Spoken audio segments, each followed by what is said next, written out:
What's up, Chiefs Kingdom? That's right. Josh Simmons is back in the building today. We got the news earlier today from Jordan Schultz report at first, at least to my knowledge, but that's our left tackle in Kansas City will be back after the bye. He's going to probably practice, probably get in shape this week. I know that most people like to take the week off the bye. Obviously, it's going to be a little bit different with Josh Simmons because he was just away from the team. So he's probably going to use this week to get back into shape. But welcome into RJR Football, everybody. My name is Daniel Harms. I am the senior film analyst here. I do every film review on Wednesday. Ryan will be here in a minute. He's got to grab his. Oh, look at that. Speak of the devil. He's here. Welcome in. Popped in. Just popped in on me. It's all about timing, buddy. How you doing? I'm doing good. I mean, Josh Simmons is back. Everyone should be feeling pretty good, even though the Chiefs are 5-4, coming off a pretty embarrassing loss to the Bills. Yeah, absolutely. And that's really what it comes down to is like, I think they checked into the bye week. On reflection, I think they checked into the bye week a little bit early. And kudos. A lot of people were asking me today, why in the world will Josh Simmons come back today of all days, the day that is their last day in the building, basically, until they go out for a week? Yeah. Well, it's because he has catching up to do, because he's probably fallen out of game shape a little bit. So good for him. He has been exemplary in his work so far. We talked about it ever since he got drafted. He was in the building, he was working out. And so he recognizes he's got to get back. That's how I read this. I still know nothing about why this happened, but it's there. And it makes me feel better that he'll be ready to go after the bye week is over. How do you feel? Yeah, that's exactly why I think I introed it the exact same way, where I feel like he's got to come in and get catching up. Everyone else is going to be away from the building, but Josh Simmons has got to get back in at least somewhat close to game shape so that in the first half of the game he comes back in week 10, or 11, he'll only have a little bit to get back into it. He'll probably still have maybe a quarter or the first half to get going, and then we'll probably see him settle in and be just fine with the adjustments at halftime. So this is what you would hope to see in this situation, where he's going to come in. And I know there's a lot of people that are going to say what they can about, or say whatever they want to about Josh Simmons. And I'm going to say exactly what I said when it came out. It's none of your business what it is. It doesn't matter what it is. The fact of the matter is, priorities are in order for Josh Simmons, and that's exactly how it should be. You have something you have to deal with. You communicate with the team. You go do what you have to do, and then you come back. Guess what? It's exactly what he did. I have zero issues with that, and it doesn't mean that you can't rely on him going forward either. If anything, this means if something comes up, you can trust him to make the correct decisions. Yeah, you got family business, you got family business. That's just the way it is. I don't think that there's anything that makes you feel less about him other than the fact that, man, he got thrown into the fire early and he responded. Mm-hmm. He got thrown this curveball. Let's hope that he responds. I think that he's shown that he's resilient enough that whatever this has been, he's able to deal with it. Because I've had 1,000 people texting me, adding me on X today. Just cut the kid. No, he's a first-round draft pick. You do not cut them, period, ever. You trade them away, or you let their fifth-year option run out. Those are the two options. You do not cut kids, whatever happens. Unless it's something like a Henry situation with the Raiders, where there's something legal and someone's hurt, that kind of thing. Like, that's not an option. It just is not an option. So he will be here. Whatever happens, if this recurs, he'll still be here. That's the bottom line. Now, we're going to answer all your questions. You guys who want to do super chats, you will get an answer tonight, guaranteed, as we always do. We are having a good time. It's the halfway point. It's the break.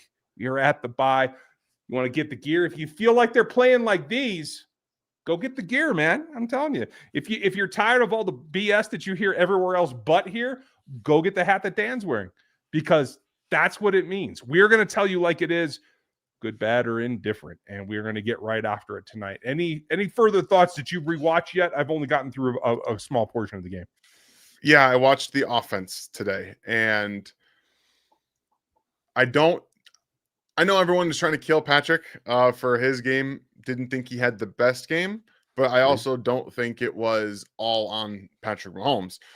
There was a lot going on tackle-wise, and pretty much what I said yesterday is exactly how it went down, where it feels like the Bills understood the ball was coming out fast, and they triggered on everything quick, and all the deeper stuff they were able to get after the tackles, and that moved Patrick off the spot multiple times. So when you're in that situation, you just kind of have to understand that you have to be a little bit better at managing that situation and maybe going to a little bit more max protect from time to time, like they did in the first half. We didn't see that so much in the second half, but also run the damn ball. I mean, forgive me. I'm going to put the tinfoil hat on here. They just don't give a crap. Okay. They just don't. And they played like it. Normally, they only have a loss or two under their belts when they get to this game. Now they're staring at this. And now this is a problem because now your margin of error is gone. But they just still don't care because they know they're going to see these guys in the postseason. No matter how it has to happen, they know it's going to happen. Josh is a thing that happens to them all the time. And I think that's where they're at. Good to see you, buddy. Hope you're doing I'm still pissed off too. So I totally understand how you're coming there. And holy cow, you guys are throwing in the questions fast. So we're just going to start to ripping. We're going to be a little bit shallower on our answers tonight because holy hell, there's a ton. Black and Gold, thank you, buddy. You are the first super chat of the night. Ding, ding, ding. You get the bonus. Top priority to improve this team. Right now, we are 22 hours from the deadline. Sorry. Nope. 23 hours from the 21 hours from the deadline. What do you see as the top priority? If they can only do one thing, and I don't think they have much cap space to do more than one thing, what is it? It's got to be edge for me. I mean, it's you have to improve the pass rush, and the running back room is going to be what it is, right? Like we don't have to. I don't think bringing in a running back is going to dramatically change what you're able to do. So for me, it's defensive end. Okay. I'm absolutely torn here because that it puts my guy Gelati on the back burner if they bring in somebody. And I do think that he has some upside. He's been a little slow in his progression, and I agree with you. No matter what running back they bring in, are they going to use it enough to make it worth it? That's where I'm at. And right now I'm right on the edge. I will react. I'll give you guys reaction to whatever happens, and hopefully Dan and I can get together if it does, and we'll see. It could be a quiet damn day. That is a legitimate possibility. So Black and Gold, thank you. We appreciate you very much. So Mike, I hope you're doing good. Can Shelby Harris or Clay Campbell help the Chiefs defensive line? I mean, they can eat blocks. I don't think you're getting a hell of a lot of pass rush from either of them, do you? Not really. At this point, specifically in Calais Campbell's career, I mean, he's essentially a designated pass rusher, but 4-eye. Like, he's not helping you out a ton, I don't think. And I haven't seen enough of Shelby Harris to actually know what he'd be able to do. That's kind of where I'm at. Like, I just don't see it being effective for either of those guys, especially given the dollars that you're going to have to spend. Thanks, Micah. 1587, hope you're doing well. It's a great steakhouse from what I understand, so I like your name. Why is Wanya Moore still on the team? For one reason only, is he's been here long enough to know what the hell he's supposed to do. Can he do it? No, but he knows what he's supposed to do. And so in this situation where you have guys get hurt, you can plug him in, and at least it's a body that's doing an assimilation of what's supposed to happen. Exactly. They favor players that know the system, right? Like that's what they kind of always fall back on. And that's why I made the joke earlier about two guys that are available now, at least being made available by the Washington Commanders, and saying the Chiefs can do the funniest thing in the world and just not care about anybody else, but bring in guys they've had before. Who's available? I missed it. Wiley and Allegretti. Seriously? Yeah. Both of them? Both of them. Dang. Okay. No offense, Mike Caliendo, but I'll take Allegretti back in a second. Yes, absolutely. And here's a good question for Micah. Yeah. Exactly what it is. I don't know that they'll pull the trigger because the Commanders are in a situation with their season probably lost at this point due to the injury of Jaden Daniels last night, where they're going to try to recruit some draft capital that I don't think Brett Veach wants to give up. I'm with you. Micah also has what's going on with Elijah Mitchell and Fulton. How is CEH and Josh Williams active on game day? No earthly clue on Elijah Mitchell, and Fulton just is not able to play at this point. Whatever the lingering physicality is, it ain't good. Apparently not. Like apparently Christian Fulton is just a guy that is break glass in case of emergency. Like if you have multiple injuries, all right, we'll throw him out there. Might be a wasted contract in the offseason, unfortunately, with the injury. Like that might be what you're looking at. And Elijah Mitchell should have been cut as soon as you bring in Clyde Edwards-Helaire. Like just as soon as it happened, just what's the point here? Unless he's draft fodder as a sweetener tonight. He's that guy that in draft day, like, I want that guy just because I want him. Like, it's that like name picked out of a hat to just sweeten the pot. Okay, fine. Then you held on to him for 1 week longer than you should have. But if it works, it works. Okay, cool. Yeah. Steve, can you explain the new rules on K-balls and the reasoning why the NFL wants to use them? I don't know what K-balls are. I have no idea what a K-ball is. I have never. I assume he means kicking balls, but I don't know. Steve, you're going to have to explain to us. Get back to me. Bump, Worthy has been underwhelming. He got strapped by Harrison, and is the injury still bothering him? 40 times seems kind of fake, and he doesn't look like a 4-1-2 player in pads with Thornton faster downfield. Here's the thing.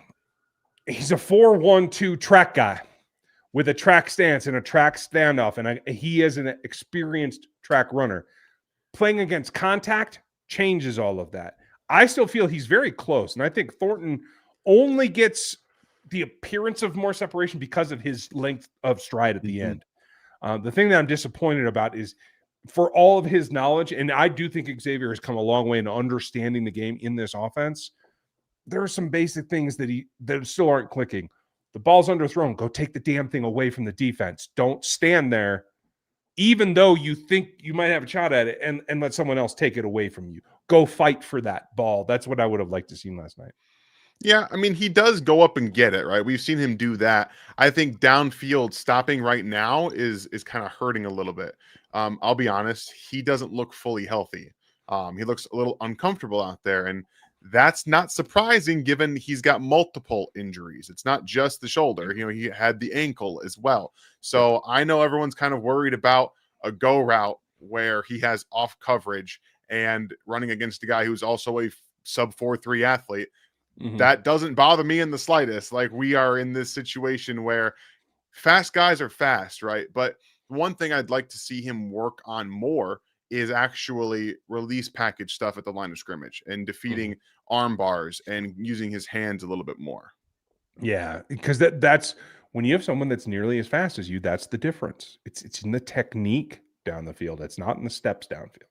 If anybody else has added at all during the trade deadline, what does that say about Veach or the coaching staff in general? No trust in Spags using a player, blind faith in what's in-house. Well, you're kind of riding both edges of the sword there, buddy. Like, you got to give Spags enough tools, but you also got to let your guys develop. And so if I'm concerned that if they bring in somebody, if they go and spend, like a lot of people want them to go and spend on a running back, like a Breece Hall, that basically cuts the legs out from the development of Brashard Smith. And I think that's problematic. So if they do something at running back, I think it's going to be lower level. Could even be a practice squad player. Same thing with Gelati and the edge. The only thing that I can say is there's more room for Gelati in the future as an edge than there is for another running back. So if you can get pass rush right now, you have to have that over the running back work. I would agree. Yep. With you. Here, take this one because I'm talking too much. All right, Perry. Obviously, cap space is a major issue for us in trade scenarios. So when you look at how teams use void years, is it Veach or Hunt's philosophy to not use them? So this might be on the, I guess, coattails of a tweet I had earlier today, where again I was more theorizing that on the stubbornness with not using void years to their most potential is coming back a little bit to bite the Chiefs in some of these situations. And obviously, the Miami Dolphins ate some of the contract from Jalen Phillips as well, which would have been nice. But again, you have to give up a third-round pick for that. But if you go into the tweet even more, I'm talking about how it's probably more about the willingness to spend cash from Clark Hunt being the ultimate factor here. Because one thing that we know about the Philadelphia Eagles is that they are willing to spend pretty much as they possibly can in terms of cap or cash considerations every single year to maximize that roster. Clark Hunt is not willing to do that.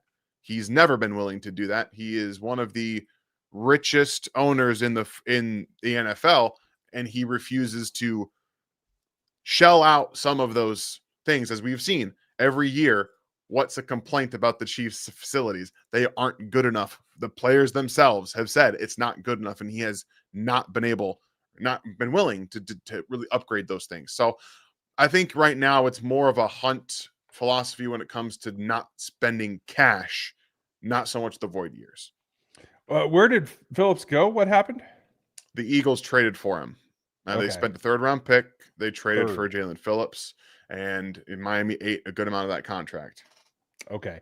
And that's what you had to have. I'm sorry I missed that one. I must have been getting ready for tonight earlier. Just now happening, Draymond Jones has been traded from the Titans for a 5th. Now that's something I think the Chiefs should have been in on. I think he fits what Spags likes to do. The 5th-round pick is able to be dealt with, in my opinion. But yeah, a 3rd for Jalen Phillips, who's produced next to nothing, in my opinion, at least especially consistency, I would not have gone near that at all. If they had an extra 3rd-round pick, I'd be all over it because, again, I think that while he's been on the field, he's been very good. The problem, I think, has been the injuries, which, that's a whole different story, but you're renting him in essence. So, yeah, fair enough. I don't think that we have anyone to beat man coverage. Last 2 games ran man and said, beat me one-on-one, and no one could separate, it feels like. I disagree with you. I think there's plenty of separation out there. I think that, once again, the offensive line reared its head. And while maybe the windows aren't as vast as we would like, they're big enough to complete passes. Patrick's just didn't have the time. I thought he dropped his eyes more because he had to. And that put the kibosh on it, in my opinion. yeah, that's what we saw. And it's not like guys weren't open, in my opinion. I really don't think they weren't open. And I, again, watching tape, there's one where Pat leaves on a 3rd and 7. He just leaves the pocket, a clean pocket, when you have Hollywood Brown open at the top of his route. And then Worthy on the opposite side works Christian Benford. He goes a little in and out, and he just wins. And he just didn't see it because he was rolling out to his right. Yeah, and he had to. Chiefs fan, we must add a top tier running back to this roster. Could we use more people in motion other than Travis? We do not trust our other tight ends. It's not so much a trust as like no one cares where Noah Gray goes. The defense ain't shifting for Noah Gray or Robert Tonyan. Okay, just don't care. Especially if they're playing inside that where they got a shell over the top and they're playing mid zones. Like, they couldn't care less because they feel they can react and match that route if it's Tonyan or Gray. One of the other things that I noticed on tape is that when they were playing zone, they were basically leaving one of the flat players alone, whether it was Kareem Hunt, whether it was Brashard Smith, and they were just trying to get to Mahomes, but keep the middle part of the field stacked with players, and they wanted him to throw it to the flat. They wanted the Chiefs to run the football. They said, please run the ball. And Andy Reid said, no, we're going to throw it. And that's not going to work. I mean, this is the thing. When you take one of your considered options off the table, like Andy Reid does, and they give it to you and you're not able to exploit it, it allows them to continue to run their game and you can't run yours. Yes, it's the lowest option, right? The swing to the flat. Yeah. But with the right guys, especially with Smith, you can get 7-8 yards. You can get 10 yards. You might even bust one for a 25. You never know. Even Kareem Hunt can give you, with 6+ yards of separation, can give you something. If anything, he's going to run someone over. Yep. It's crazy. So, yes, the running backs were not used enough in general last night. No. And again, this was a problem we've seen for the last 3 years. The game plan was too narrow to adapt to what was going on, or they just didn't care to. They just didn't care if they lost this game, which is a problem because if you didn't care with already having 3 losses, if you really was, hey, if we lose this, we're not giving them anything until the postseason. That's a problem because you're not in the same situation. You're looking from the outside in right now. And unless you feel you can sweep the AFC West, that is unlikely to change. You are not going to take the number 1 seed this year. I can guarantee you that, unless it's perfection from here. And it's highly, highly unlikely that you're going to be able to battle back from a 2-0 deficit in the West and take it unless you're perfect, like Brenda is, for giving 5 memberships out. That's why we love you. Thank you, Miss Brenda. We appreciate you very much. If you got one of those memberships, make sure you say thank you because she is giving them away to you for free to grow this family and our particular Rogue Nation. Appreciate you. Dan, after you. All right, Brad. Think we are capable of beating Denver twice, and the offense is not great and still good defense, and they can be had for the Chiefs. So, in essence, I don't disagree with the idea that the Broncos offense is not very good, specifically because Bo Nix has not played very well, and their run game is still so-so. Their offensive line's playing fine, but their weapons just are fine. I'm more worried about the defense. I think the defense can be quite good. Obviously, in this first matchup, they're not going to have Patrick Surtain, which is a loss for them. But the pass rush is the thing, right? The pass rush is where if it goes wrong for the Chiefs, that's where it's going to be. And if you can't run the ball, which they might not be able to against Denver, you're going to have to protect. Like, you don't have a choice.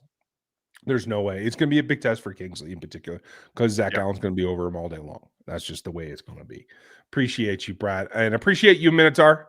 Thanks for the support, buddy, as you always do. I know everybody in the chat appreciates you as well. The hat, I've had this out for a bit. I don't wear it as much as I should because I think it's a really great design, and I did have some help on it. So I appreciate you. You can get it in the store. It's linked down below, the RGR store. You can even search Google for RGR store, and you'll find it. And it is available right now wherever you want to go. So check it out. Thank you. Appreciate you, pal. I don't know if you know how to pronounce Ugo's name because I'm going Ugo. Just go Ugo. Works for me. Oh, okay, sweet. Then I feel better already. They traded for Phillips. We need help. Why won't Veach do a thing? Reading an article, and as crazy as it sounds, Myles Garrett contract is easily doable this year and next. It definitely is. The reason Brett Veach won't do it is because you have to mortgage the future. You have to give up a number one pick for Myles Garrett. Maybe a first and a third. I don't know. I don't know if they'll actually move him, but it would have to be a very high price. A third rounder for Phillips all by himself. That's what I think. When they did the Orlando Brown thing, I think Brett Veach said, "I'm never mortgaging my future again with a first round pick." It's not even just that. Myles Garrett is like, he's having an incredible season. We're talking about 2 first-round picks. You would need 2 first. He's still under 30. He has until 30 until November.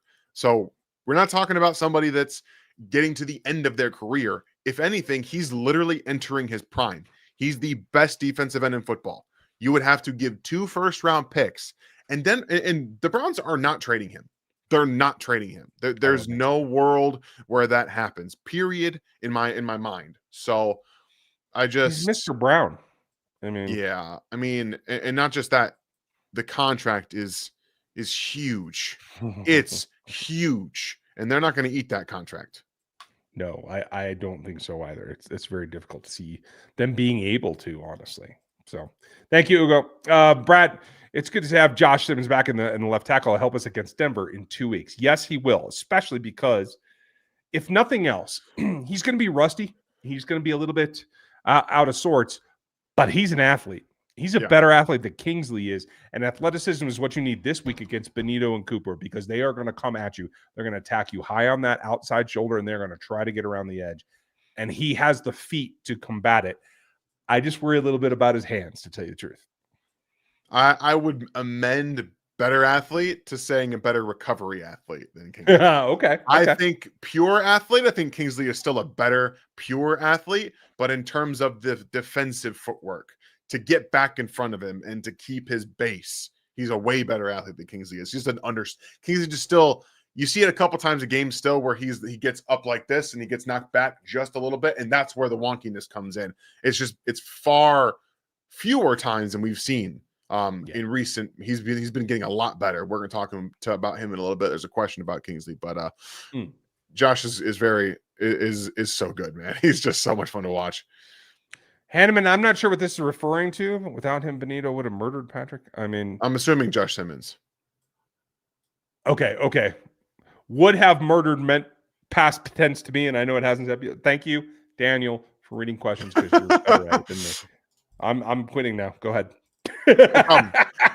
All right. Dylan, do you think Kingsley would have developed a left tackle like he has at left guard if he had been given more time last year? Oh, my favorite question. Because it's what I asked all year long last year. Give him more than 2 games. Right. Development is not a game-to-game process. It's a year-to-year process, especially for guys with upside like Kingsley as a 21-year-old, a 20-year-old when he was drafted, and he's learning the game. He played at, let's not forget, he played at BYU. He played 2 different positions. He played left tackle, played right tackle. He was on a consistent development. He went from one side to the other side, and it was all raw traits. attributes. That's what we're seeing right now. He's starting, and everyone was like, "Oh no!" In the preseason, I don't believe Kingsley's going to be very good at guard. Let's go ahead and bench him now. And now he's been maybe the second best offensive lineman over the past month, not named Creed Humphrey, or the first best offensive lineman, not named Creed Humphrey. Like, he's been excellent. So yes, I believe he would have developed, maybe not in this arc, but going into year 2, I think there would have been real developmental stuff that we would have seen. I agree with you. Does he have the upside that Josh has? I don't think so. Josh's ceiling is higher, in my opinion, but he would have been serviceable and he would have made progression. That's how I feel as well. No one will hold Andy accountable to the same crap he did in Philly, and it won't change after the bye. Blueprint is out, and Andy won't adjust. Shame on Andy. It's ridiculous. That's absolutely true. The word is out, and he will not adjust. But he's going to get W's, and his system is proven, and that's why he's going to keep doing it. And I will take umbrage with one thing. No one holds him accountable, but maybe us. Yeah. But it's also not exactly the same thing. The downfall Andy Reid had is because nobody would put him in check for the personnel decisions. It wasn't the play call. The play call was manageable. It's that they made bad decisions in the personnel department, who they brought in and who they let go. Veach is there to prevent that. And so I don't think we're going to get in that same situation here. I still question some of the decisions, but I don't think it's going to be the same. I don't know why we still have to do this. I'm not talking just about you, Swag. Everybody, Andy Reid could eclipse Bill Belichick as the greatest coach of all time, and we do this. And I'm not saying he's above reproach. Like, I'm not saying that at all, because there are some decisions that he makes that I wouldn't do myself. I wouldn't make myself.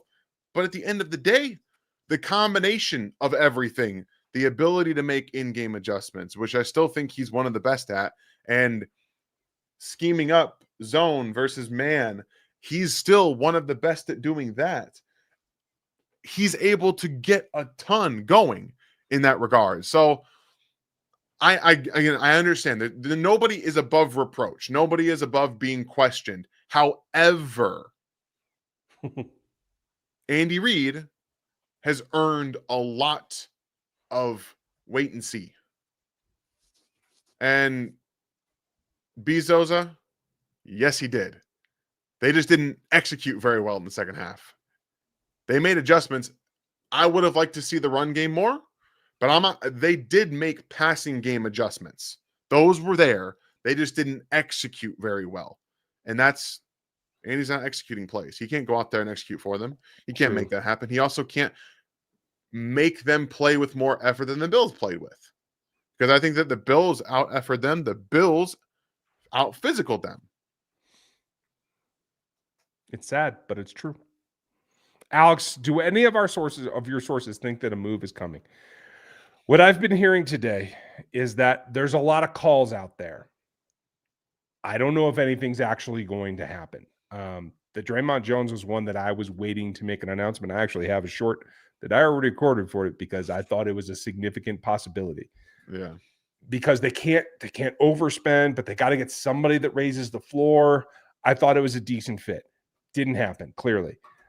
I don't know that there's a whole lot else, but if the trade deadline passes and they don't do anything, expect them to go sign somebody from a practice squad is probably the next best thing that they can do.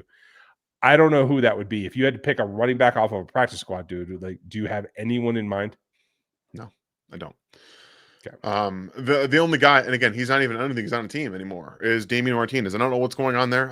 I don't know what's happened to that, but haven't heard a peep out of him or from him anywhere. So I'm just, at this point, I just don't think that the Chiefs are gonna do anything.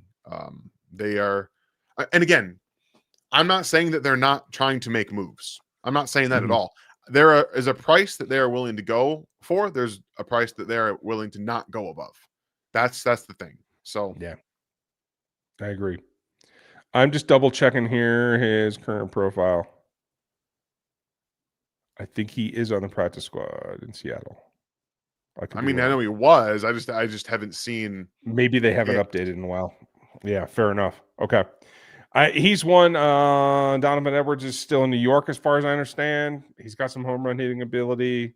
You didn't care for him much at Michigan, though, did you? I liked him before his senior year, where he objectively turned into a bad running back. Gotcha. Okay. Well, those are the type of players that we could be talking about. So thanks, Alex. Yeah. And we're going to try it. Looks like it's still zeros at 8 minutes in the first quarter of Monday Night Football. I'm tired of the slow start. You can't do that every game because it's becomes a habit. And we saw that versus the Bills. I agree with you completely. You play how you practice, and you practice how you have to play. That's how you have to go about your business. And we're going to feel it out and see what we can get in the first 15 and play around and see what we want to do after that. It doesn't work as well as it used to. It used to be the plan, and that's one thing that I think Andy needs to modernize. Yeah, just come out and play some little smash mouth. Yeah. Honestly, if you want to impose your will, then go do that. Go be the tone setting team. A lot of times it feels like they're waiting for the other team to set the tone for them, like make them go up by double digits or something like that. And then when they get, when they got Rashee Rice back, when they got Xavier Worthy back, they got juiced up, right? They were able to do that. So I think that there's some points where they just come out and they need to play a little bit harder, and the run game can help that. I hope so. If used to its fullest, maybe. From up there in Canada, all chiefed up proposed a trade for Luke Van Ness. What's your opinion? Why in the world would you spend draft capital again on Luke Van Ness? I got nothing. If I remember, I think George Karlaftis. I can't remember who liked him, but one of the guys liked him.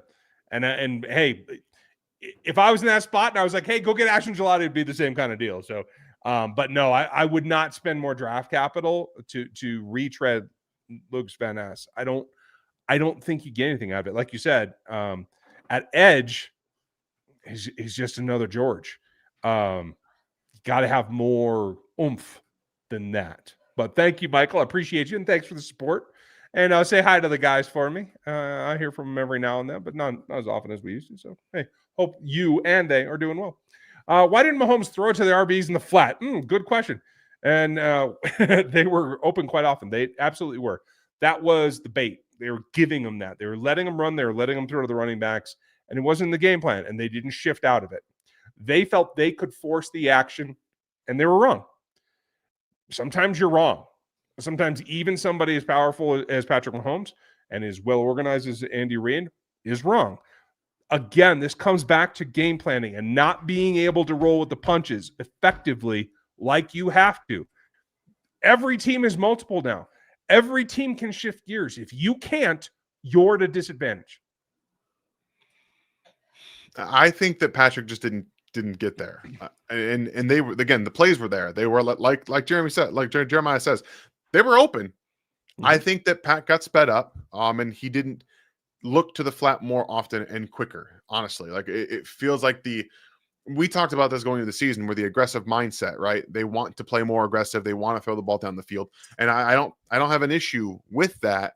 But I do think in this game specifically, when you saw what the Bills were doing, they were clamping down on the middle of the field stuff. They were triggering on every Rashee Rice glance route, all the Travis Kelce stuff. They were being grabby, but they were getting away with it. Don't blame the officials. They were getting away with some of the grabby stuff. You see them on some of the man coverage stuff, but that's what you have to do. Again, I got no issues with that, because in the NFL, you have to kind of know when to play, and if refs aren't going to call it, you keep doing it. So at the end of the day, you have to do a better job of say, okay, fine, they want to play man coverage there. They're playing really tight on the wide receivers, but they have a six-yard cushion in the flat. I'm going to throw it to the running back. That's what I think Patrick was doing last year, the year before, out of necessity, not by choice. And that's the difference here. That's true. That's true. And on the flip side, if they're getting away with being grabby, if the refs are letting them play through, then you go tell the defense, you go ahead and do it too. Yeah. Raise your level of physicality up. That's where they didn't respond enough. Losh, hope you're doing well, and welcome to one full year in the memberships. Well done. We lost, but hey, I have 12 months going for you. You absolutely Appreciate do. That. And they are not going to disappoint you forever. They'll get more wins. We'll be back on the roll. Don't worry. I think it's going to be a tough roll. initially when they start up again, but I think they will get back there and they will get rolling yet again. Chris Anderson was just asking flat out, do you think they get something done? No, I don't think so. Okay. They're just, again, I think that they're too strapped with cap and what they want to trade for somebody. And if something comes along where someone's really just trying to offload somebody else, maybe. But right now, I don't feel like there is a huge motivation for the Chiefs to be trading for someone. They've only really technically been sniffing around defensive line, and we've already seen the players that I would have expected them to be in on go elsewhere. Yeah, which kind of sucks. Like, you remember the days of Sizzle walking in midway through the season and stuff, like when it used to work. Like that was kind of cool, right? Like, it's a nice thing. I would have enjoyed that. Thank you, Jeremiah. Thank you, Chris. Mahomes got rocked several times in situations that he created. He's got to get rid of the ball and not take those hits, especially when the defenders are now trying to hit him and punish him. Well, thank you for being with us for nearly 3 years. We appreciate you as well. And I agree with you. He's got to be able to get the ball away, but they were jumping a lot of the quick routes. They were taking away some of his options, except for the running backs. But again, you come back to that. If that's what they're giving you, take it. If you're not able to force your will on what their defense is doing, take what they're giving you and roll with it. Yeah, and sometimes in the moment, we see that has to play out, and there's nothing else you can really do. And sometimes the Chiefs get a little bit in their own head about it. Like they just eventually it'll pop. Eventually it'll pop. And you saw it happen a couple of times. You saw Hollywood get open deep. You saw Travis Kelsey get open deep. You saw Rashee Rice make a big play. And I think sometimes those are the things that keeps them in that go mode, right? Yeah. Like, we got it here. We got it there. Well, eventually we'll get it again. And that's when you start to chase it, right? You start to chase it instead of letting it naturally happen. When you run the ball at 7 yards a clip, I don't know, maybe lean into it a little bit more, and then run play action off of it, and you'll find more of those chunks. Interestingly enough, they went a lot more pistol in this game than they ever have in my recollection. Saw a lot of pistol. I think that might have been due to the fact of the Falcons having a lot of success against the Bills in that. The problem is, if you're going to be in pistol, you're only going to run the ball like 5 times. What's the point? Yeah, what's the point? Run the ball. Now, pistol's 0-2, right? I'm sorry? No, it's not.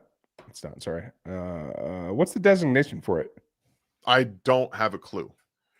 They call it something. Okay, I was just trying to look up the stats on it for True Media. Okay. So why don't get some numbers? Okay, cool. Loish, hope you're doing good. Thank you yet again. Would you put our struggles on getting pressure, sacks, or more on player performance? How are they being coached or something else?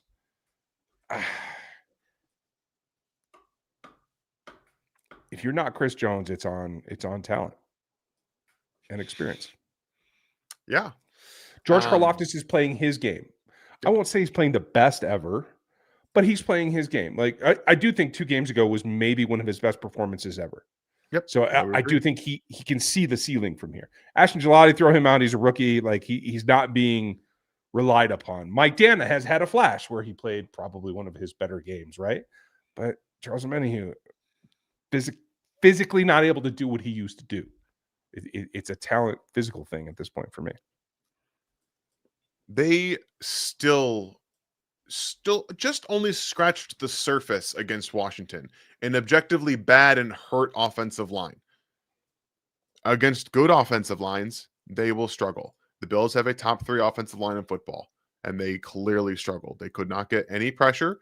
And the problem that Spags runs into is if he has to blitz all the time, there's no guesswork in it.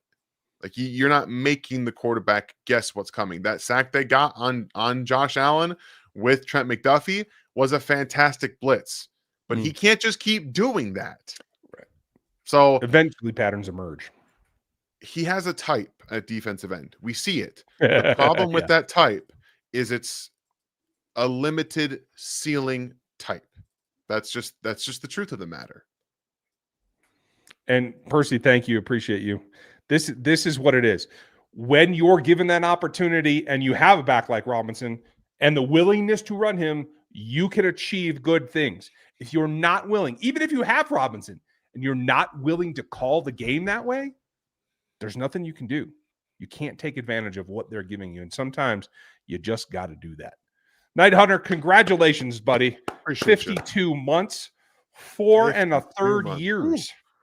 Good Lord, man. You're older than me at this point. Still love you guys, and your opinion is just the best. Appreciate you. And for Thank you. years and years and years of support, you are the man, Knight. Nice to see you. Man, we got several others, folks. We are not at last call yet, but we're approaching last call for Super Chat. So get them in if you like, and we will get there. Time for 31 to play. And Carson Steele over CEH, please. God, Beach, I didn't even think of that. I didn't even think of that. You activate Clyde instead of my guy Carson. I mean, on average, maybe not that 1 7-yarder or whatever. On average, I think he does just as well as CEH. Am I crazy? No, I don't think so. And the 7-yarder was blocked well, and he finished well. Like, they have so much of the same archetype at running back now, and that's why I'm gonna get mad. Let it out, bro. I'm so frustrated that they just the only times they gave Brashard Smith the football, I don't have a problem running inside with him because I think he needs to do it more. But give him the ball on the edge. Get him to the edge. They did one time where he was supposed to bounce out. He got 4 yards. That was the only time. Get him the ball more in space. There might be no other than quarterback, there might be no position on a football team that requires a rhythm more than a tailback. You got to give him enough carries to feel it, in my opinion, or it just makes it starting fresh every time you hand on the ball. Yeah. That sucks. I suppose the Chiefs need to make a trade at defensive tackle and can't get run over like we did yesterday. Honestly, they didn't get run over that bad. Just because he gave up a 100-yard rusher for the first time in quite a while, that's not the end-all, be-all, to tell you the truth. And they held him. I mean, they got better at the run versus the game. What did he end with, Dan? Like 4-5 a carry? Yeah, in the second half, they made the adjustment. They made the adjustment, and they stopped getting huge gashes as many times as they did in the first half. They got a couple of them, but it wasn't like a consistent thing. Yeah, he ended with 4.2 a carry. That's not unrecoverable. It's that on top of letting Josh get sneaks. It's that on top of getting loose tight ends that nobody gave a shit to cover. That's what kills you. You can survive James Cook. Maybe not if he gets the 216 like he did the week before, but 114 on 27 plays, you can survive that.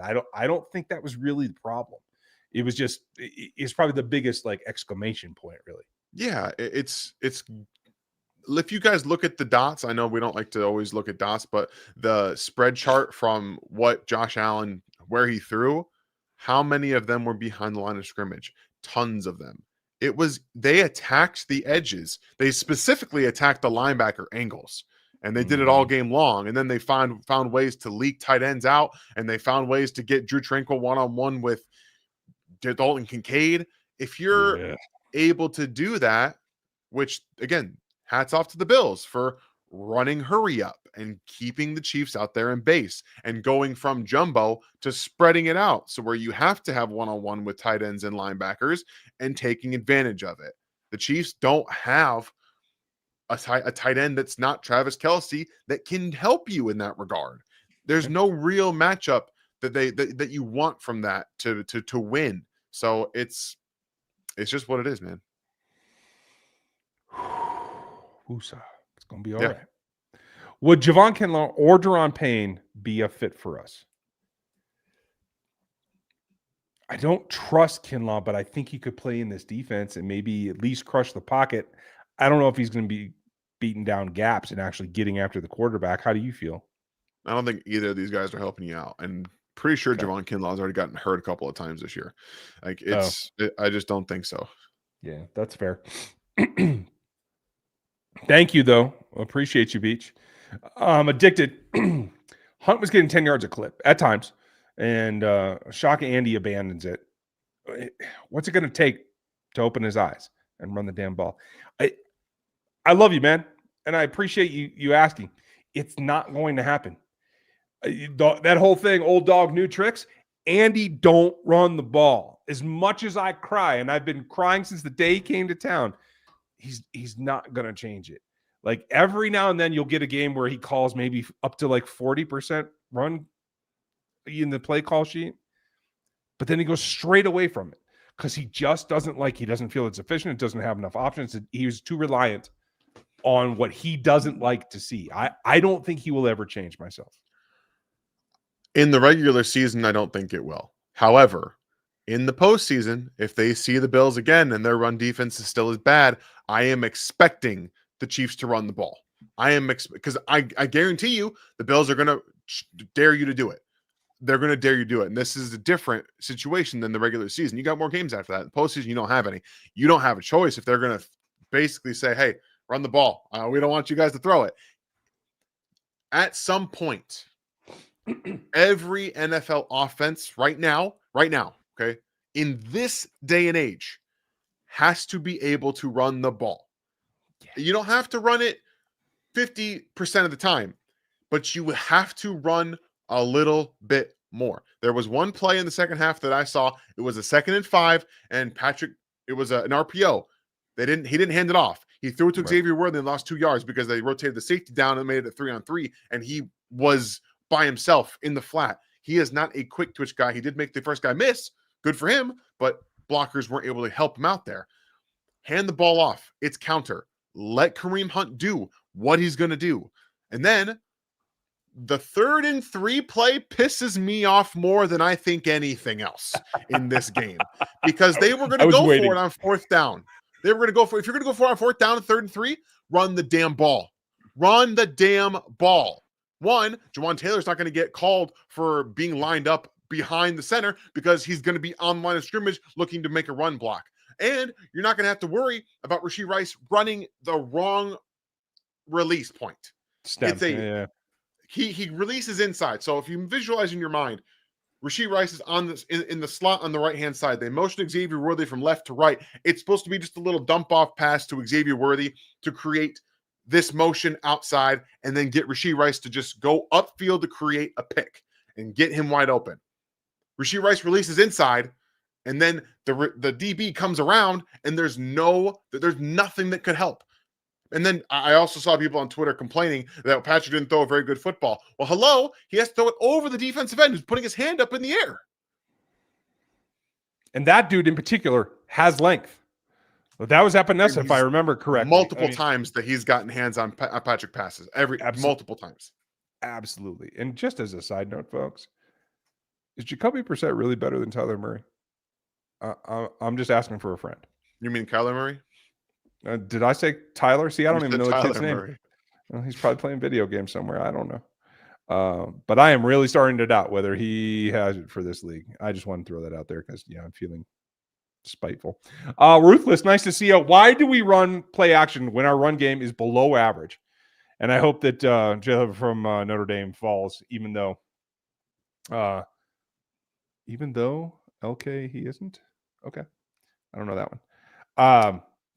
I know he isn't. Below average still works. That's the crazy part because the threat of the run has been proven over the year in the stats to still affect the defense. And that's why it's not as effective, but it still does affect what they can do. And I'm with you. I like the kid from Notre Dame too. I have mentioned him and he is on my watch sheet. So that's a good sign this time of year. So thank you, Ruthless. Appreciate you. Hannah, thank you. Call me crazy, Dan. What's the chance that we trade for Justin Reed? Tight ends won't be frolicking around the middle of the field with Justin running downhill. I like frolicking. It might be the first use of it, Hannah. Well done. I got nothing. I think it's a very, very low chance. But I agree. Like you let him walk because you thought Jaden Hicks was going to be that guy. And apparently right now it doesn't feel like he's ready, which is upsetting. It's a little frustrating, but I don't think they're going to be trading for Justin Reed. Not at that point. Kevin, thank you, buddy. Appreciate you. Missed a game, first in 6 years. Oof, man. Well, your son's wedding is a good reason to. So absolutely. Don't worry, you didn't miss that much. Just watch the recording. I think, one, the Bills outcoached us, and two, Patrick is losing a step when line play breaks down.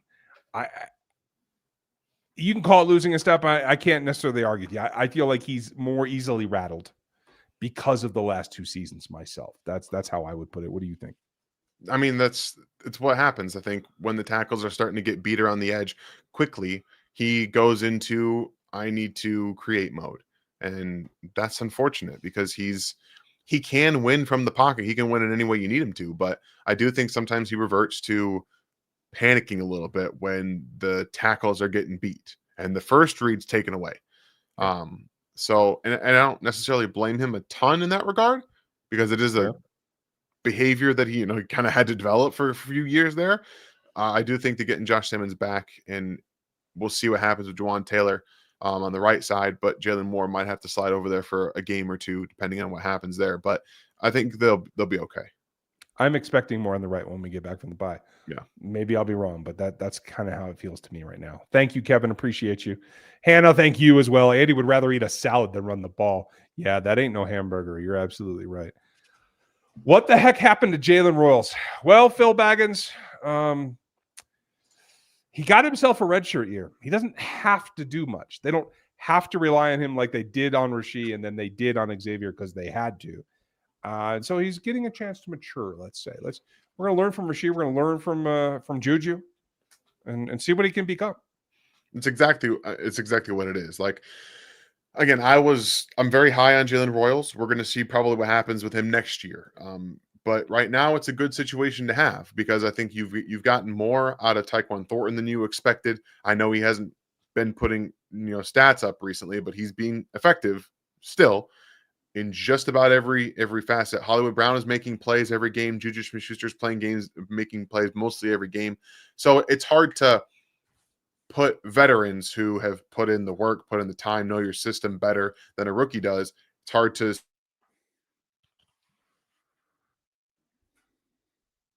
maybe he I should get agree more with what rep. Dan was saying. Oh, okay.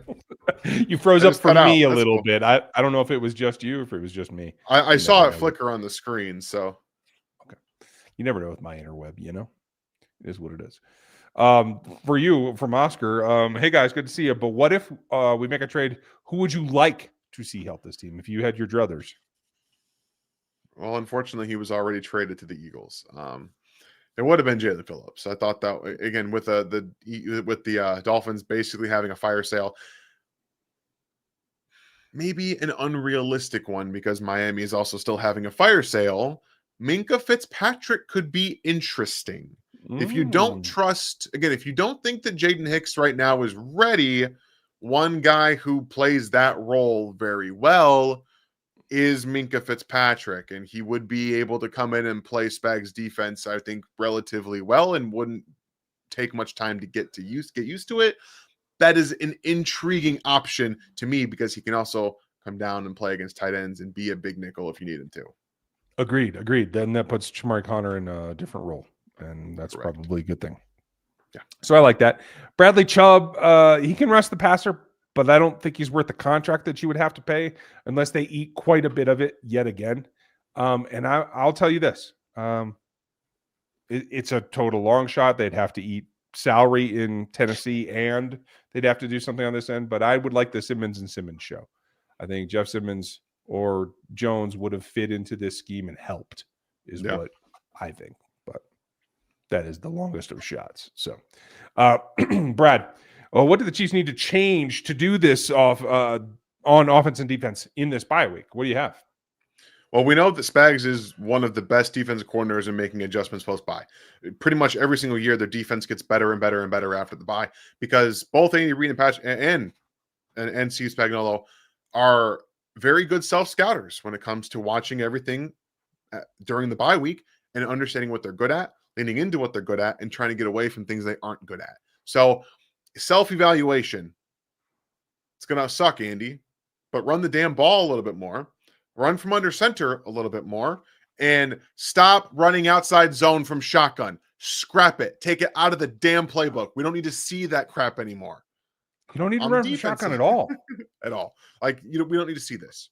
On defense, I think one of the adjustments hopefully will be getting Jaden Hicks a little bit more involved in the pass defense perspective. But if it's not him, I think Jeffrey Bossa has to be on this on this field more, because Drew Tranquil is an effectively bad coverage player now. He just basically can't do it. So I need to see it. If you're not going to play Hicks, play Boston for the love of God. Folks, Yeah. there's been a Marvin Harrison sighting. He is alive Ooh. and well, and evidently can catch a ball again. So let's enjoy all that one. quarterback change. Yeah, right. Hey, what a concept. Well, Will McDonald from the Jets. Are you interested? No. I got to tell you, he was overdrafted from the beginning. He is not a guy that can succeed in this league. As much as it pains me to say Jermaine Johnson is a better pass rusher, and I don't like Jermaine Johnson farther than I could throw him. So that's fine. I don't think that the trade would be worth it in any way, shape, or form. Will McDonald is basically trading for Josh Uche, a worse player, a Right, worse Josh right. Uche, and Spags wouldn't play him. Less experience, less length, and less production. Yeah, no thanks. Beach, thank you. If we had Simmons after that field goal, missed field goal, we tie it up. Yeah. I'm not going to argue with you. If they had Simmons at all yesterday, I think they win. Yeah. I think they win the game. I agree. Because then Jalen comes in. If nothing else, Jalen comes in for Juwan, and Wande Morris never gets on that field, and all is right with the world. I mean, sorry, did I say that out loud? Yeah, maybe. Okay, well, it happens. Let's see. Hannah, I think she's got another one here. If I can, my clicker's not working, Dan. Son of a motherless. Okay. Well, Spags except Chamari is not good on coverage. No. Chamari is the new Dan Sorensen. That's one of his guys, man. He loves him. Yeah. And Chamari does some good things good. Yeah. Good things good. Yeah, that was freaking great English. But he just isn't the player that Spags sees when he looks at him on a practice field. It's the same thing with Dan Sorensen. It's all over. The thing about it is that the things that he does well are fun when he does them right.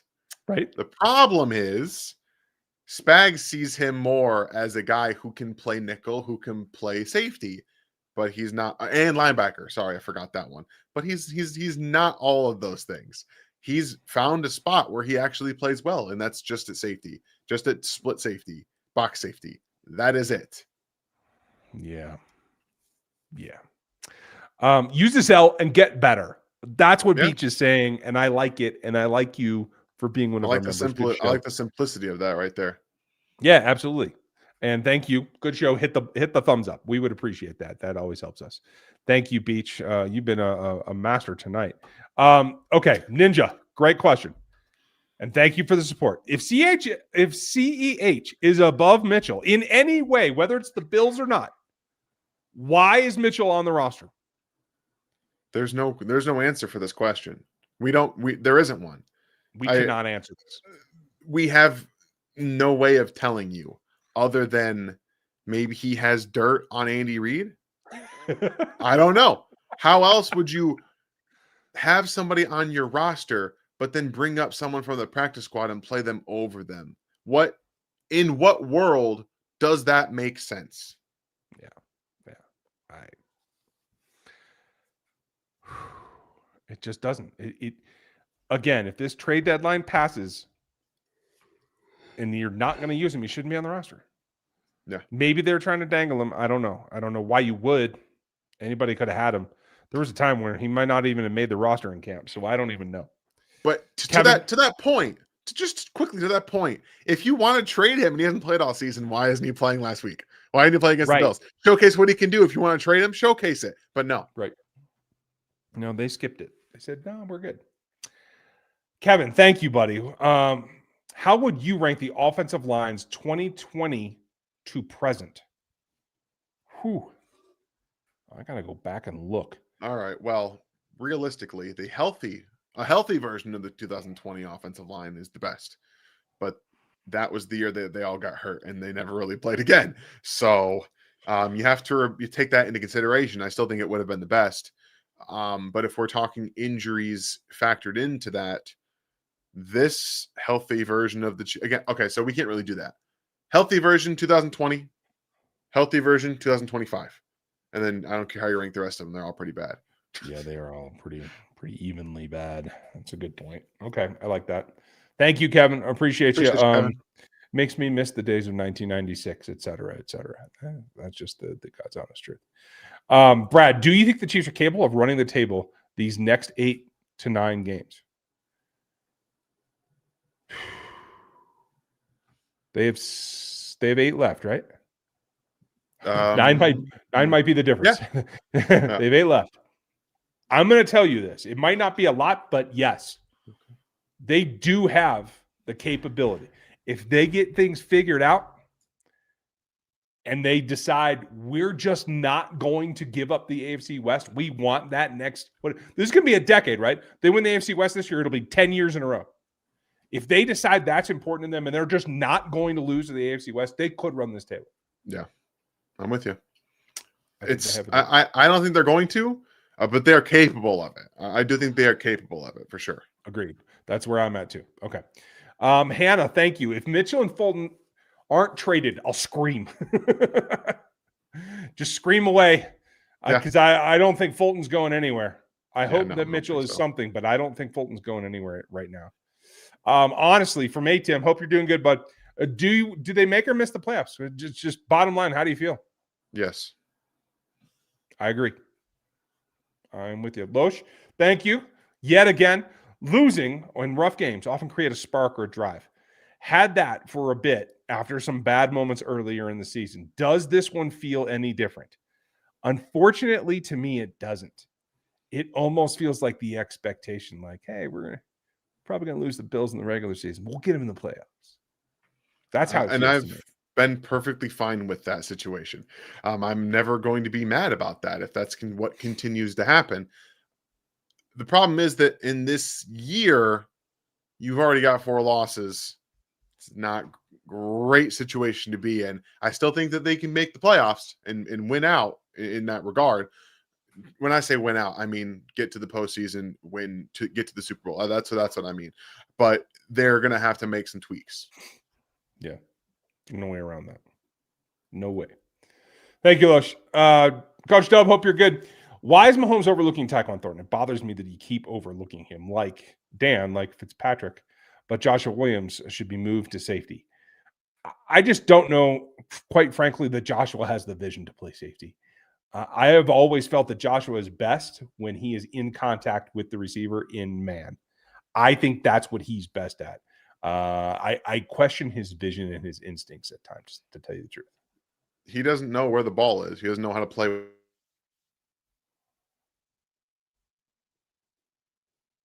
What Dan said. And I will tell you this. I don't know why. Originally, there was more attention to Tyquan deep. And it looks like we lost Dan. I mean, he doesn't know how to read the wide receiver. He never finds the football. Am I here? Yeah, you're back. Dropped out for a bit, but you're good. Okay. All right. Any thoughts on Tyquan? I think a lot of these players need to be running more real routes, more slants, more digs, more out routes. Like I want to see more true routes, not just find space. You know what I mean? Does that make sense? Yeah, less ad-lib, more go do this. Yeah, I want to see a little more structure. I like that plan. Eric, thank you. O-line has been one thing, and Rice return as well. But has Worthy been quiet, or is it just me? Was kind of hoping to see him some downfield with him. I was as well, and I'm not sure whether they just decided it was going to be more Rasheed right now. Give Xavier a little bit of a break. I don't know if it's the injury, but certainly, like when they wanted to focus on him, they did, and then they went away from it. And I think they're just playing whack-a-mole, trying to get everybody theirs, and try to throw new stuff at every team every week. I just feel like there's too much gimmicky stuff, and maybe I'm still under the opinion that Xavier Worthy is playing it around maybe 75%. He doesn't look healthy. He doesn't. So hopefully with this extra, with the bye week here, he can get a little bit healthier. Agreed. I didn't mean to do that. Ghost Player, you're going to be our last one because we're going to answer Jacob's. Thank you, Eric. We appreciate you, and thank you, Jacob.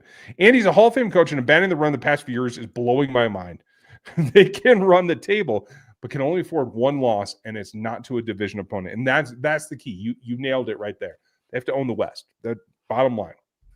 So It doesn't blow my mind only because this was a complaint about Andy back in Philly as well. This is kind of his MO.